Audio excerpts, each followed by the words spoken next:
Hello, screenwriters, and welcome to Writing for Screens. Today's Ask Me Anything starts with the question, why won't you analyze or break down movies for us? My name is Glenn Gers, and I am the captain of Writing for Screens. I created this channel in order to try to teach some of the tricks, tips, skills, tools, things that I learned in a 25-year career writing for movies and TV. I do not have, nor do I believe in, a unified system of how to write.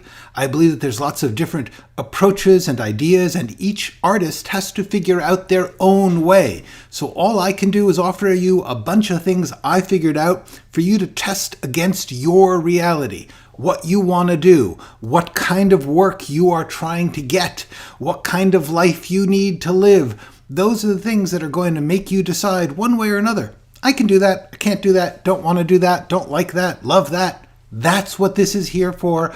I put all of my ideas into this channel. Here's a little capture of my front page.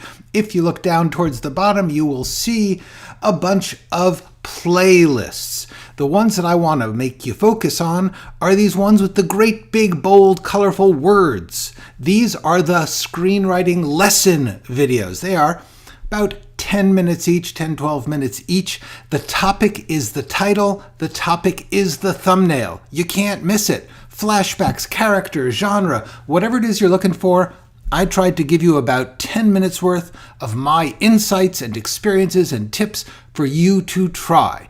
This is where everything is. It is there for you 24/7. There's no order to go in. Try and look at them at all if you can, because there's really something good in all of them. I think I spent a lot of time making them so that I can just have them there like a library. You don't have to go in any order. You can do a little, you can take a break, but when you want to find out something, check there first.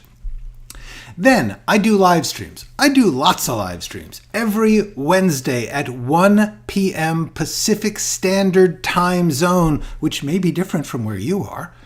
I am here live. I talk about different things. Today it's an Ask Me Anything, starting with a question that has been asked before that I'm going to take on. And that's what's going on here. So let me do some quick hellos and I'll get into my topics. Then I'll do my Ask Me's, anything. Almost anything. Hi T. Trent. Hi MC2 or squared, depending on your math. Hello Nathan, good to see you. And Darian, it's nice to have all the regulars here. Hello Nacho, you're here. Hi Donna and Sonia and Jean and Hasko and A Link. Hey, the hands are waving. Hello, Jaspal. Good to see you. I'm very glad that you enjoy this. Hi, Doreen and Michael. Okay, great to see this big pile of friendly faces or icons. Let me just talk briefly about one thing before I get into my topic for today, which is there is a link that you can click in the description of this video as we speak. It goes to a Substack. The Substack is by a guy named Cole Haddon. And Cole writes a thing called 5 a.m. Story Talk. You can look that up on Substack. And one of his posts, which is the one I've linked to here, has links within it to a whole pile of PDFs of this award season screenplays. So the point is, if you like to read scripts or you want to collect them, the great thing you can do, and I talk about this in one of my videos, let me show you here. It's the one called Take Art Apart, and I will put a link to that in the description too. Anyway, the point is, a really cool way to learn screenwriting is watch a bunch of films, then read the scripts. These are all scripts that are from the production, okay? A lot of them are cleaned up, but still, you can read the script, watch the movie. You can watch the movie and hit pause and check the script scene and then hit pause. And then it's really, really a great thing. When I was learning how to do screenplays, there were no screenplays available. You had to buy them. I remember literally buying them on the street. A person had laid out a blanket with some Xerox scripts they were selling for like $35 a piece. And I thought it was such a deal. Anyway, the point is this guy, Cole Haddon, he put these links there for you. He also, I've only read 2 or 3 of the posts on his Substack. I'm subscribed and I'm beginning to really like them. You should check them out because the ones I read were really, there was one which was just talking about their Cole Haddon's experience with agents, which was just depressing, but interesting. Anyway, hello, Kaka. It's great to see you. Yes. Oh, I'm so glad that you like it. And Pelicans41. Hello. Yes, Haskell, you can only read the Substack at 5 a.m. And what's weirder, it's 5 a.m. where you are. So this thing knows when it's 5 a.m. And for 1 minute between 5 a.m. and 5:01 a.m. is the only time you can read this. Just kidding. Obviously, that is not true. Let's get into today's topic. This has come up over and over again over the years. People either, sometimes they don't ask it in this whiny way, but why won't you analyze or break down movies for us? More often phrased as, hey, we'd really love it if you would do this. But nonetheless, the main question becomes over and over again, why don't you do this? Everybody does this. 90% of the screenwriting YouTube is this. is people analyzing movies, breaking them down, explaining how they work. And many of those are actually amazing videos. There are also great books and classes that do this. I talk about this, and I've got the link in the description below, in one of my lesson videos called Screenwriting Rules. I talk about the fact that there are different ways to teach or learn an art, especially screenwriting. And one of the main ways that people do this is they say, we're going to break down, we're going to analyze great works or failed works, whatever it is, but usually it's great works, and talk about how they do it. Like, how does that work? Now, this is an essential tool and skill for any artist. Learn how to look, learn how to read, learn how to understand what it is that you like and you want to do. However, this is a skill that everyone's teaching. There is absolutely no reason for me to do it. There's plenty out there. So I try to do something different, so that my idea is that you go to some person for one thing and some person for another thing, and those things are distinctly different. They may in fact even be in conflict. Your job is to take a little bit from all of them, figure it out, see which ones work for you. So I'm doing the thing that I believe no one else is doing, that I am uniquely good at, and I'm not going to do the thing that everyone else is doing, partly because I just don't see the point, and then for some other reasons that I'm going to get into here. The main thing I'm going to talk about here is, if you do what everyone else is doing, who are you? Why are you doing that? This is a big thing that a lot of how-to screenwriting, publishing, how-to in the arts. They're like, this is how everyone else did. This is how the successful people do it, so you should do that. I actually believe that most of the time that's not helpful. The truth is, most of the time, the way that a particular person became successful had to do with their circumstances, their abilities, their moment in the market, their connections, so many things that you can't do because it's them and not you. You have to do you. Okay, that's what I try and teach. Because no matter how hard you try to do somebody else, you're not going to. So this is not even so much a principle. It's just a fact. Okay, if you were to do like all the people who decided, hey, the Beatles are really popular in 1964. Let's let our hair grow long and try and sound like them. What do we think of them now? We think, wow, that's lame. That's sort of sad. Why did they do that? Who the hell do they think they were fooling, trying to be like the successful person instead of doing whatever the hell they were doing? The Monkees, which was an American band that was put together to capitalize on the popularity of the Beatles in 1964. They were the center of a TV series on network TV. And every show there was going to be a song, and that was their way of it was inspired by the popularity of the Beatles and especially of Hard Day's Night, the movie. Anyway, the point is the monkeys were a joke, a travesty, and they sort of took themselves as a joke. But the interesting thing about the monkeys is, to the extent that they pushed past imitation and did their own thing, then they actually were kind of cool. So my note again and again is, if you do what everyone else is doing, why are you an artist? What are you trying to do? Just don't try to succeed. Try to express. Try to create. Try to be uniquely you. And if that doesn't make as much money as Christopher Nolan or Taylor Swift, oh well. That's just the way it goes.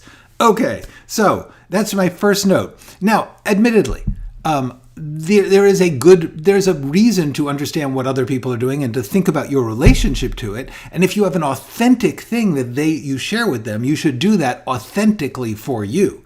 But I'm saying the time you spend studying other people's success in order to try and imitate it by imitating their path almost always fails. The main thing about it is that good business practices make you invisible. When I look at YouTube, I see so many thumbnails that just all look the same. They're all trying to SEO. They're trying to figure out, oh, this is the most successful thing, so I'm going to do it. Oh, that was successful. Oh, this subject matter is successful. Oh, this funny typeface is successful. As a result, they look like everybody else. And maybe they get some dumb clicks. I can't say that I'm good at business. I'm not good at business. I am good at art. No matter what anybody says, I know I'm good at art. And I can tell you that following good business practices makes you invisible as an artist. It makes you look like everyone else. And I strongly advise you not to do that. Okay, let me take a quick look at some of the comments. First of all, hello, Helene. Hi. The monkeys were good. Head is not good, but it's funny. And some of the songs on it are terrific. Head is a fascinating experiment in what happens when you let people do whatever the hell they want, and it's uneven at best. Some parts of it are really funny. Some parts of it are cringy, like so many things. Okay, yes. Happy Martelatoso is good. I'm going to briefly say, my day job is keeping me busy. Also, I finished a comic book with an artist friend looking for ways to. And literally just 2 minutes ago, I received notes on another comic book and is now moving forward. That is great. Congratulations. I am glad. Okay, let me continue into the topic here, which is, why don't I analyze movies? The first reason is, as I just said, everybody's analyzing movies. You don't need me to do it. There's enough of that. Not to say that I wouldn't have interesting or unique or good things to say, but at a certain point, and this is my other big point here, any analysis of art is just an opinion. There's no such thing as it's not like a scientific analysis. It's not like, oh, I'm going to break this down and see how many carbon molecules are in it. It's an opinion. You're going to say, oh, I think that climax is really tragic, or I think that the turning point is on page 25 when this happens. Someone else will think differently. There is actually not a right answer, truly. So the big thing about that then is, I'm just telling you my opinions if I do this. Now, my opinions may be interesting to you, but I'm not here socially. I'm not here to hang out and trade opinions, and I don't believe that my teaching my opinions will help you. So what I try to do here is show you things that I think will be valuable for you as a teacher. One of the main things I do is to say, get away from opinions, from other people's opinions. It is very important that you learn your relationship with opinions. Think about what's the point of opinions? Okay, there's an awful lot of opinions now. Because of the internet, everyone can express their opinion. Obviously, they used to do that, in conversation in their bars or living rooms or at the beach. But whatever was happening there has become a amplified opinionizing. Which can be fun. It's pleasurable. It's interesting. So, opinions make a good show. But the main value to them as an artist, and you are here as artists, I am here to teach you as artists. We're not just, hey, Glenn, what did you think of this movie? As an artist, the main value is, can you learn something? Can you take something from that which will help you to work? And honestly, so many opinions are just, it didn't go anywhere. It was dumb. I didn't care. I loved that. That's the best ever. Those opinions are literally worthless to an artist. All they say is that individual felt this thing, which is always going to be true. Individuals will, but that's life. Unless you're saying, like, I'm going to create my work to please that particular individual, it just doesn't matter. What matters here is that you learn your unique relationship as an artist to opinions, because an artist has to learn how to take opinions and make them something you can use, how to translate opinions into workable questions or ideas, things that you can take and use for yourself or discard. And that's the other really, really important thing that an artist has to learn. You don't take all opinions. Not all opinions are useful to you, and a lot of them have to be just ignored. Not rudely, you don't have to put down the opinion, but you just have to think, that opinion does not help me. Now, the thing is, this happens a lot if you become a professional. You are getting, the professional writing means you are in the I am going to listen to everyone's opinion business. And very often I have to do what they say. Now, that means that every producer, executive, everybody you meet in the business is telling you their opinion of your script. And you need to learn to translate those opinions into working questions. That's really the point. You need to say, okay, they said I was bored here.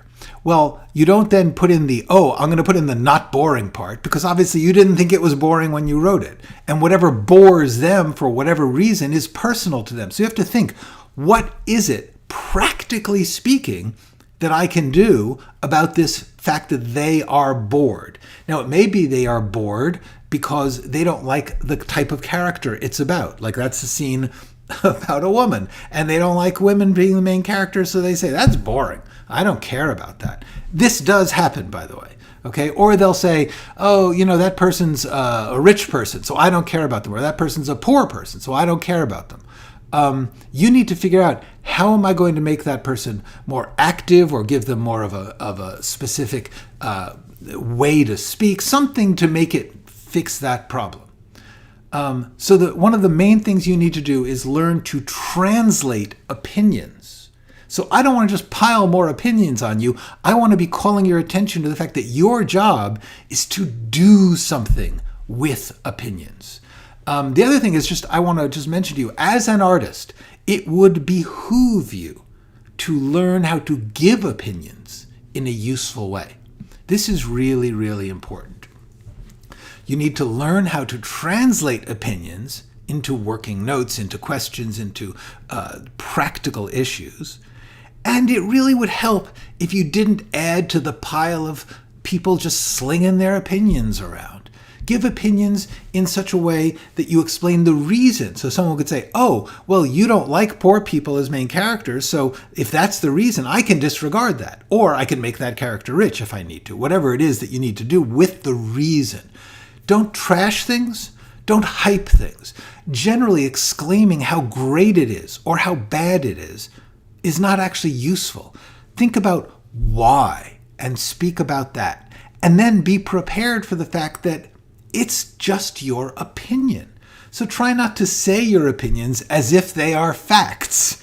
It would really help the entire world if we listened more and if we stated less in terms of, I know that this is a fact.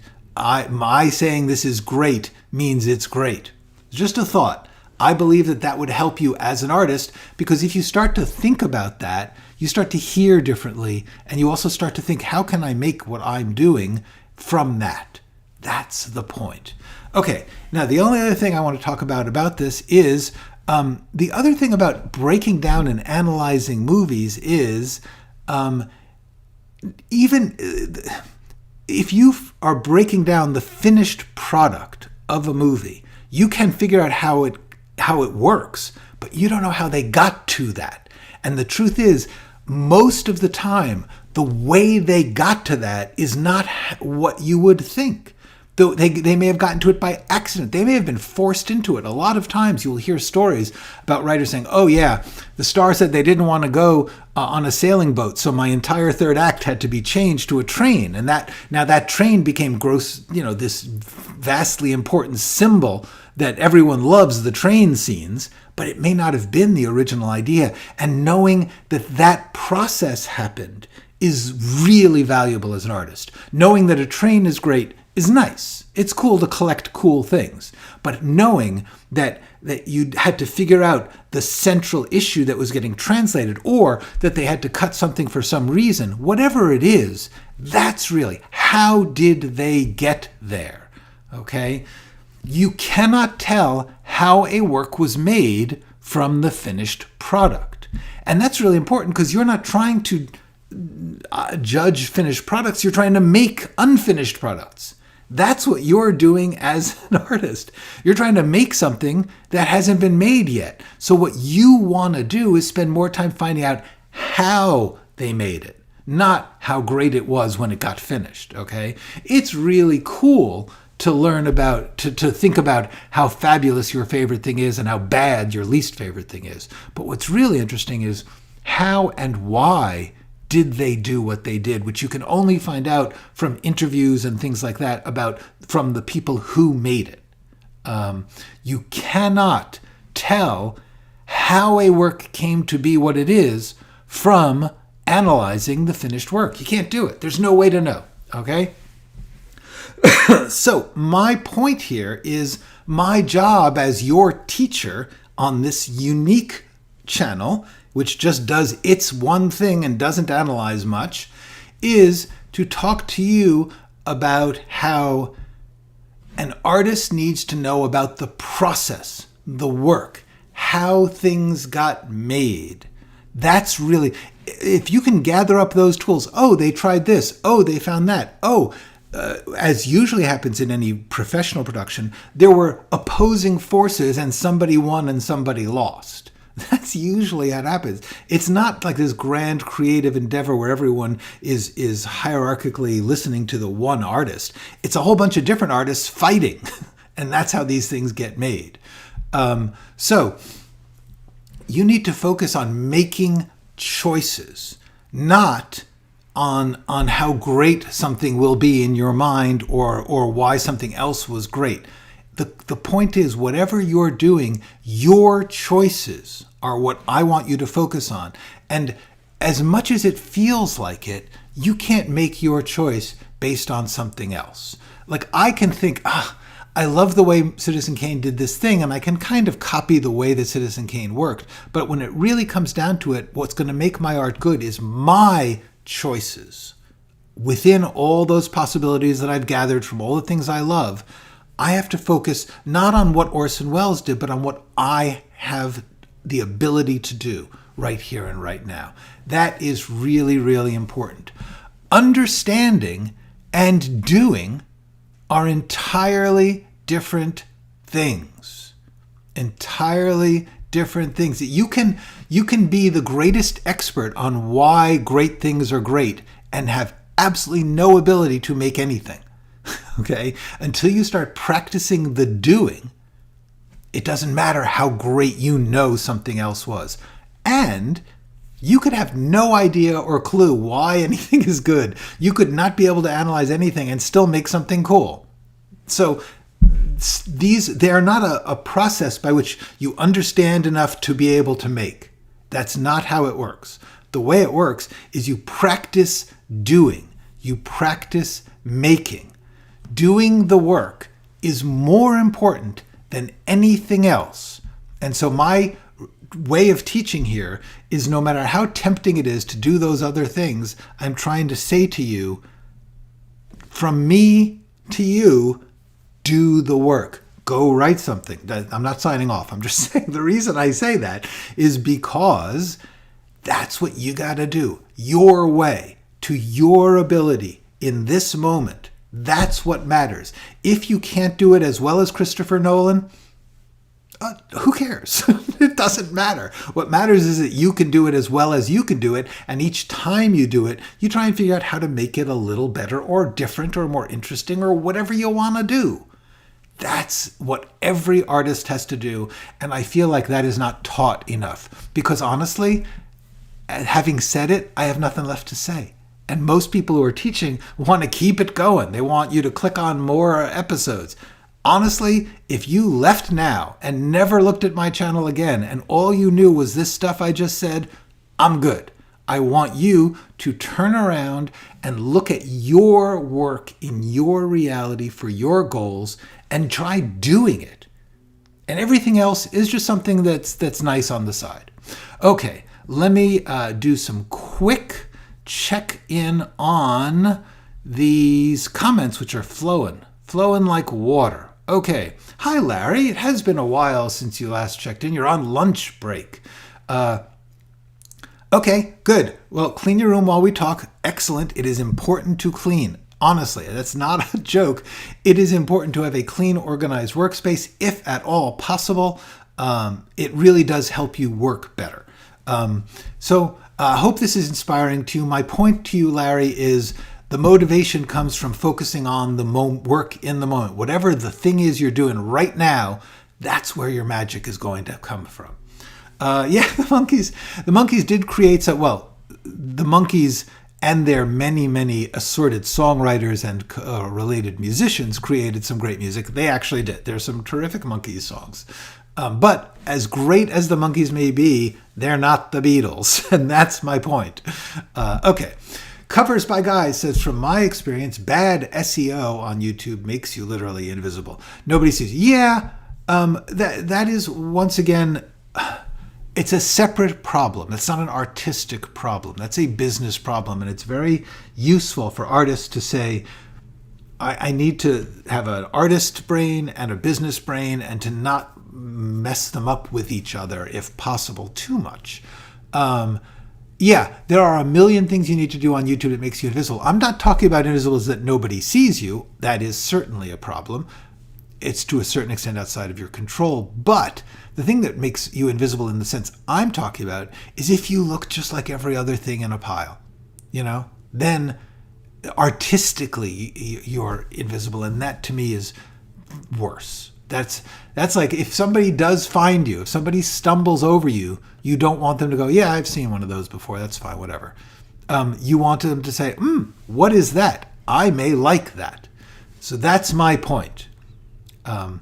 SEO stands for Search Engine Optimization, which is a thing that people do. In other words, they say, how can I get the various algorithms that run various websites, search sites, Spotify, Netflix, they all have algorithms that are choosing what is going to be shown to the audience. Because there's a billion things an hour being posted on YouTube, somebody has to say, of that billion, we're choosing these 15 to put up on your front page. How you get on that front page is the big mystery of life. But a lot of people spend a lot of time trying to game that. And I'm saying that's fine to do after hours, folks, or have someone else do it for you. But, and this is really important, this is my point. If you have to choose, in other words, I had people try and do SEO for my original website. And they insisted on putting this little paragraph that they had written that was full of SEO terms that would get me more hits and move me up. The problem is what they said about what I did was a lie. It was incorrect. It was bad. And they kept saying, no one will read it. No one will read it. It's just hidden in the search box or whatever.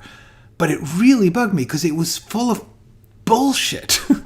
SEO bullshit of these are the terms that are triggering people to click. So therefore you can say like how to write a best-selling novel. I'm not teaching that.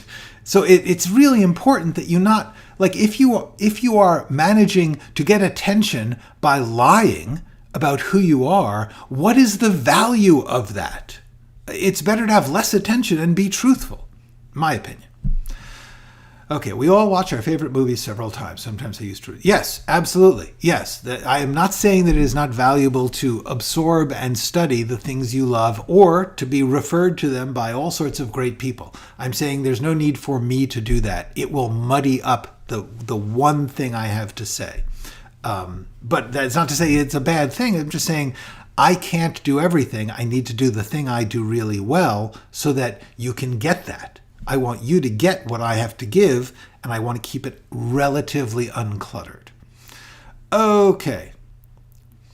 Now you just made me interested in your opinion on movies. Yeah, I know. Do you believe... okay, this is interesting, because this is not so much an opinion of the movie. It's an opinion on the race. Do you believe that Oppenheimer is the front runner to win Best Picture? This all is happening because last week I got into whether Greta Gerwig was snubbed by not getting nominated for Best Director. And that launched an avalanche of Barbie opinions, which honestly, they're opinions. I mean, it's fine. My opinion is as valid as anybody else's. Yours is too.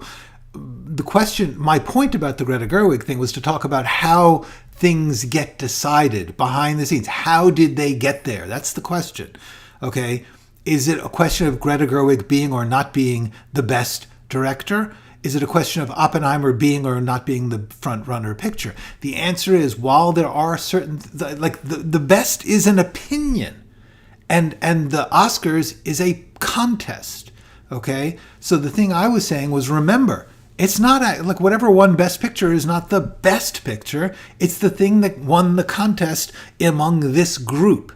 That's what I was trying to say, that these things are not valueless, but they are not meaningful in the sense of the thing they say they are. Anyway, and that's it. So do I believe Oppenheimer is the front runner? Yes, I believe Oppenheimer is the front runner. But the voting is this weird mathematical game where I think it's different things get weighted differently. Like you put down your first, second, third choice. And so therefore, if you get a whole lot of second choices, you could still win. I don't really understand the rules. I just know that it's a contest. Contests are not good for artists.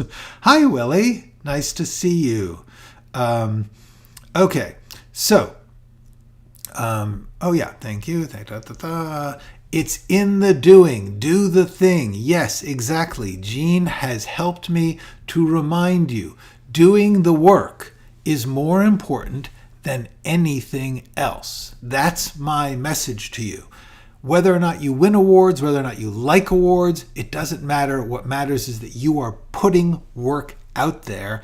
And every time you do the work, you're trying to sharpen your engagement with it, to make yourself like it more, to do a thing that you think is a little better in some way or different. Anyway, okay, so, okay, so now, yes, I am open for questions. We got a half an hour to talk other issues. So, Dino says, how do you come up with scene ideas for your outlines? Do you randomly brainstorm them and discard the ones that don't fit the story, or in chronological order? Definitely not in chronological order. I do not, and I've talked about outlining a lot. In fact, if you want to watch me do it, there is I have a series here. I'm trying to see, do I even have that? I don't. I have no. Okay. In my channel, you will see a playlist, I believe, a set of live streams called the Screenwriting Step by Step. Excuse me. In that, I honestly did this. I had the camera on. I only worked an hour a day for 5 days a week for over a year, writing a script from scratch. All I had was 2 or 3 sentences of basic initial premise.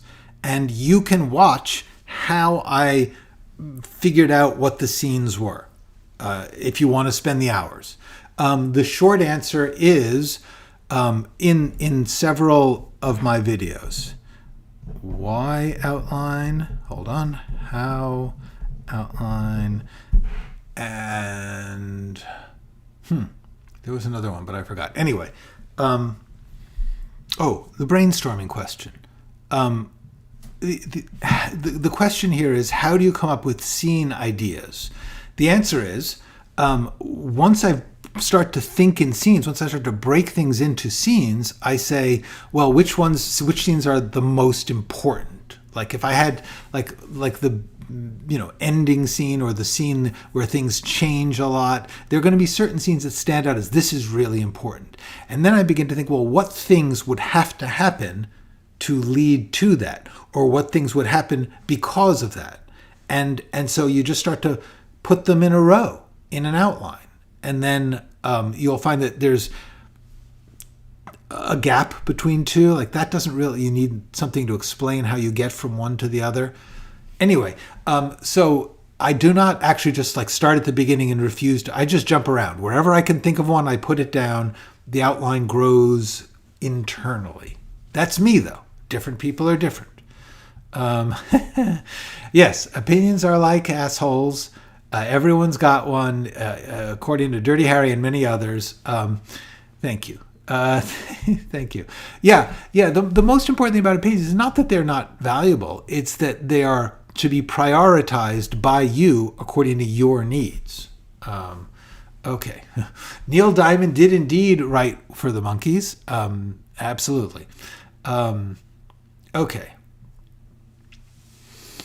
Okay, remember, yes, contests, exactly. Helene is talking about one of my favorite and most neglected videos. I'm going to put a link. Okay, the things I'm talking about here, outlining and content versus library, they're going to be in the description about 10 minutes after I get done with this. Okay, content versus library. That is the video that Helene is referring to. I'm very proud of it. It doesn't get enough views. That is where I talk about this idea of best, this idea of looking at art in terms of competition, which to me is nutburgers. Okay. Any other questions? Because if we ain't got no questions, I will say goodbye. Questions. We got about 20 minutes. Anybody want to ask any questions other than what I thought of the various movies up for awards? Because now I kind of on principle can't talk about my opinions. The thing about opinions, I find myself checking. There's certain websites and news columns where they talk about new things or things to watch. Sometimes they'll talk about old stuff and say, oh, if you're looking for old thrillers, this is a list of 10 great old thrillers to watch. Or somebody will talk about the new things that are opening and what's good. So these little one paragraph recommendations are sometimes reviews. What I find fascinating and what brings this to mind, and you think about your experience, how often do you read or hear an opinion and it's fine, it's good, it's like somebody will say like, oh, this is a slam bang action thriller, and I'll watch it and it is a slam bang action thriller, but I just don't like it for whatever reason, my reasons.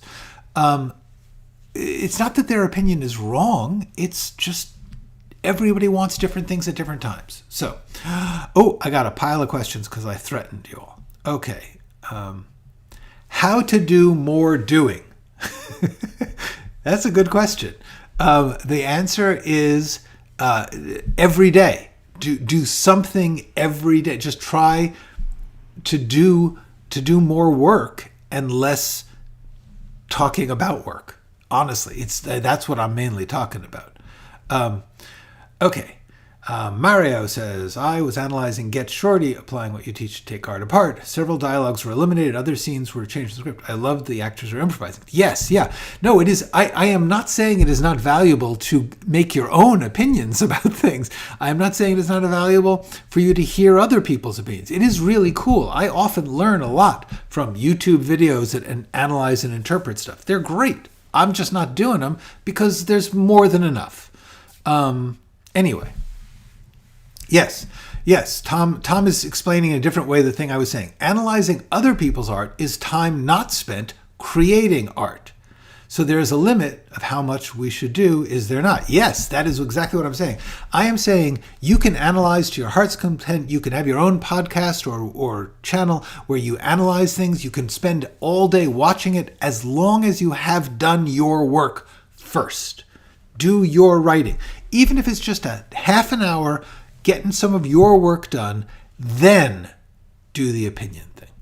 Okay. What is your advice for writing a story with a character who writes songs and performs? I am not a songwriter. Do you just put song for dialogue, or do you make up some not horrible lyrics? That's a good question.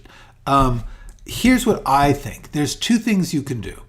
The main thing is you can try and summarize the style or action or message or content of the particular work. In other words, if you want it to be a gentle song, it's important that you say that. If you want to say, this is a romping, stomping number that everyone gets in on, and it's about rowing boats, or it's about taking a parachute jump, whatever it is, if you've got that idea, that will help the people creating it. And also, if there is a necessary content, in other words, if the rowing boats or the topic of divorce is going to be important in another scene where the song is referenced, you need to get that into your description of it. It also is not terrible to refer to other songs if you want to say, like, this is a lot like blah, blah, blah, or this is like from this album, or this is from this movie. Do that. You can try to write lyrics if you feel like writing lyrics. That's it. Do you keep character descriptions short? Yes, I believe that you should. I believe that it is important to keep, I actually did a character description live stream. I actually did a whole one on this. So I'm going to try and put a link to it in the bottom. Okay. I am sure you've been asked this before, but do you have any recommendations on books on writing? I have been asked it before, and my answer always comes out to this. I stopped reading screenwriting books about 20 years ago. I just had enough. So the only ones I read were the ones that came out in the 80s and 90s. And of those, Sid Field's book, Screenplay here. That book, I really liked it. I actually really loved, talking about analyzing, Michael Arndt did a video on endings that I really, really liked. I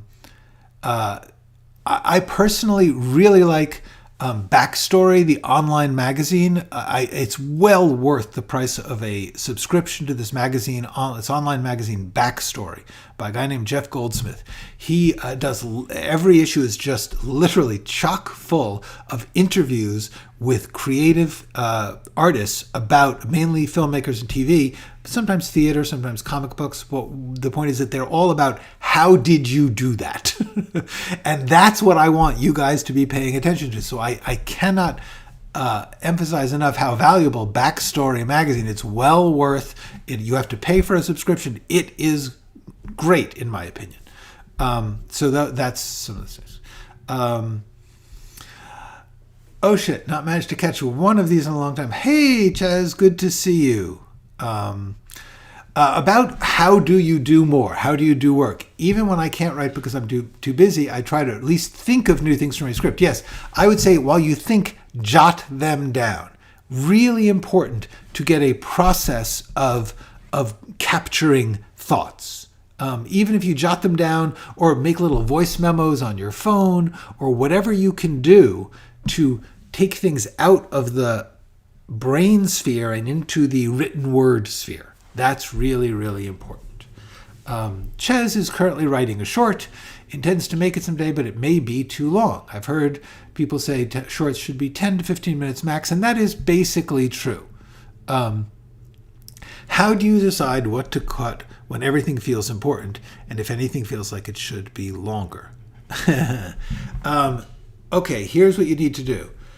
I would personally think of two versions of this. One, the biggest, fullest version, and maybe even write that.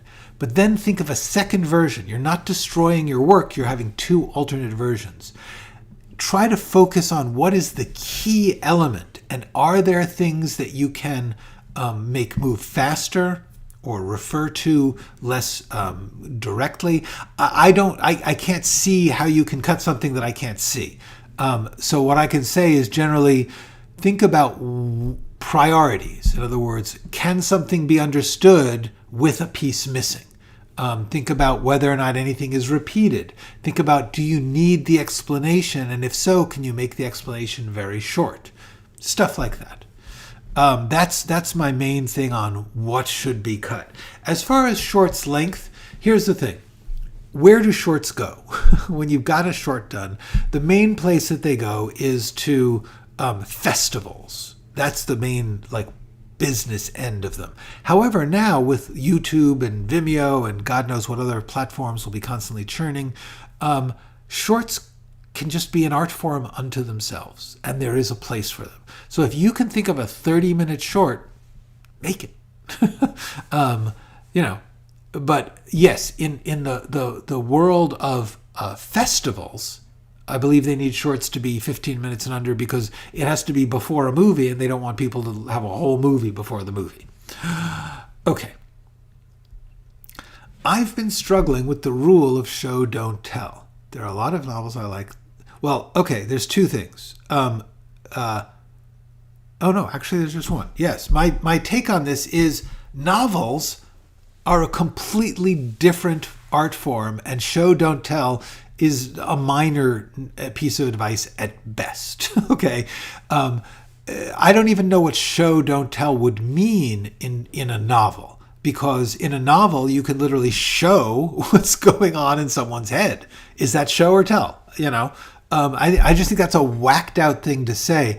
I believe that one thing they may be saying is don't narrate, but dramatize. But that's not even good because some novels do really well narrating, summarizing. It's just not a good note for novels. It's a good note for filmmaking because you have to show because you're looking at something. But once again, I think I've talked about this before. Show, don't tell does not mean make visual. That is not the meaning. What they mean is if you have in a screenplay, if you have someone explaining something, I really want gold, it's better if you see someone hoarding gold or stealing gold or sacrifice, that if you could have somebody do something instead of say it, that's good. That's dramatic action. That's what I call it. I don't call it show, don't tell. But in novels, that's just off the table. Anything goes in novels. If you want to do a novel where you literally tell the story and you just tell everything, you can do that. That's not a bad thing. I don't even understand how show, don't tell would apply to a novel, because I guess they're saying you could start a chapter where it's old Mr. Higgins was a miser and he pinched every penny, and so if you're summarizing this person, and somebody might say that's bad. I don't think that's bad. Sometimes that can be good, because then the question is, what does old Mr. Higgins the miser do now that we know he is a miser? And that is where it gets interesting. I don't see show, don't tell being a legitimate novel note. Okay. I don't say what feels right. If you are of the opinion, then the question is what in your short is too long? And if it's that important, maybe it's not a short. Maybe it's a feature that needs to be longer. But otherwise, just be ruthless. Absolutely. What can you do? This is what happens with a lot of TV shows, especially old TV shows, because they had to fit exactly to the second within certain time things. So you would find lines getting cut simply because they were too long. That's the business. But my answer is, if you're doing it, but you honestly, genuinely feel like there's a 30-minute version that's good, I'm saying consider doing the 30-minute version. Hello, Francesca. Do you have any advice on how to keep flow in your writing? As in, to make the characters' growth and development appear seamless and natural and real. My main advice for that would be to remember to, I did actually a video about that sort of gets into this. Let me see if I can find the Yeah, character arcs. Building character arcs. I would suggest taking a look at that because I talk about how you track a character through a story by following their life. Like imagine that the scenes with them is their story, and you put your head into that. And you go through it and you just see it from their point of view.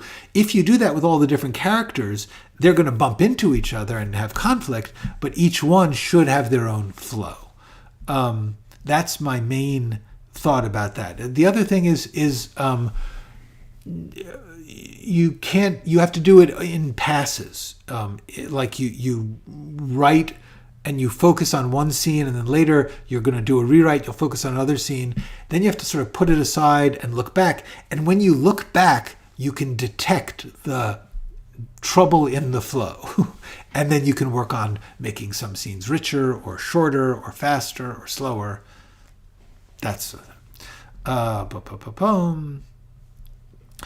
okay, I want to tell you that analyzing Get Shorted Garbage was very helpful to me. I appreciate that. That is great. The chat. Yes, no, I got that. I got it. Thank you very much. Yeah, thank you. The take art apart, the concept of analyzing scripts and looking at the difference between the script and the movie is just very, very valuable. That's why, once again, I'm urging you to check out this link that I've got in the description here for a whole pile of contemporary screenplays, including Oppenheimer's screenplay is written really weirdly. It's sort of, you should see it, because all the sections about Oppenheimer are written in the first person. I have no idea why. I do not advise you to do that, but interesting. Okay. Willie says, I also have to write a 10-minute short film for school. I have the impression that dialogues take up too much space even if they are short. So I prioritize the action lines and enter the scene right in the middle. Well, it is always good to enter as late as you can, as when things are moving along, and not have the slow intro of dialogue most of the time. The main question about getting things to fit into a time is you've got to essentially decide, if I want it to be 10 minutes, what am I going to do to make it 10 minutes? You know, maybe you cut out the introductory shots or something, or cut out, sometimes the best thing is see if you can cut out a whole scene, you know, instead of tinkering and just like cut out a whole piece, see if you can do it. Cutting is hard. The best thing you can do is have experience. Don't throw away your old versions so you can compare them and see what you think. Dialogue plays differently and reads differently. So to say this much dialogue on the page is going to take this much time, I would have people read it out loud. Also remember, you should direct it or have it directed at the pace that seems right. It doesn't have to be slow. One of the biggest problems that first-time and young or beginning filmmakers make, we all think you have to go slower and there has to be space between the lines and people have to react to each thing. People talk over each other. People just jump right in there. So it's important to not leave too much air between things. Okay. MC says, aspiring novelist here. I understand show don't tell as don't tell me the moon is shining, show me. Yeah, that is to a certain extent true, but it's really, people get way carried away with that. That's the thing about all this advice is like, it's true, but it's not the only thing. Like, if every line was the light is on the glinting glass as opposed to the moon is overhead, it would become hard to read for me. Some people like that kind of writing. I don't know. I think that the important thing is, if you read a lot, the things you like will seep into your head as models. You will write along those lines. If you like a very plain declaratory style, then you should write that way and don't worry about show, don't tell. The main thing is, think about the language you like to read and read a lot of it, and then you work in that vein. But I thank you. I get that show don't tell, but think about how carried away it can get. This also happens in screenwriting. People get to the point where they're like, I am not going to tell you anything about this character because you're not supposed to tell. And you can see movies like that. People come out of film school sometimes and they're like, I am going to like double down on show not tell to the point that there's no dialogue and the characters are incomprehensible. Okay. Show when telling is not necessary. Summary in a novel takes 1/3 of the total. That I can't go with. I cannot go with a mathematical formula. It's about doing both well. Yes. Knowing when to do each is a learned skill and a choice, a creative choice. It can be very liberating to realize how much you can tell. It can also be liberating to find ways not to. Rules, crazy rules. Okay. That makes sense. I'll check out the building character arcs. I didn't know you had a video. I've only seen characters. Yes. Yeah. Honestly, folks, I got to urge you, look through those playlists. That's where all the magic is. Let me show you again. Okay. On my channel, these first 3 playlists, if you're scrolling down, you will run into these. I pinned them so that they are the first 3. Screenwriting Essentials, Screenwriting Tools, Skills, and Craft, and The Process, Being a Writer. The total contents of these 3 playlists is about 50 videos, 50 10-minute videos. Really look through them. Everything I have to tell you is already in there. That is my thought.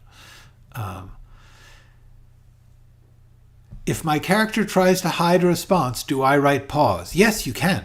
Absolutely. It's not the only way. You could also write, he thinks about, revealing that he has a dog in the closet and changes his mind. You can do whatever you want with that. But I'd love to know your thoughts about watching international shows, movies, and shorts to get abroad. My answer is, yeah, anything. Anything that gives you a broader artistic language. The question here basically is, should you watch things different than what you usually watch or what you are usually exposed to in order to broaden your skill set and your taste? The answer is, as far as I'm concerned, yeah. You don't have to, but I would. I'd try to. And watching things from other nations, other cultures, other times are good ways to do that. Cool. Yay. Vent against the rules. Yeah, the rules are very useful individually at different times. I'm not saying that show don't tell is wrong. I'm saying show don't tell should not own your head. Not many, 1 or 2. We'll see during the course of this year. Okay, I got to run. But I have enjoyed this. About 10 minutes after I'm done, please look in the description of this video. The videos I talk about, I will link to so that you can choose them and watch them all. That's it. Great to see you. Excellent. Yeah, dramatic action. Yeah, honestly, they're all... almost everything I have to tell you, it would be, look at that video, look at that video, look at that. And they're all mine. So just go to those playlists. It's all good. Have yourselves a great week and go write something.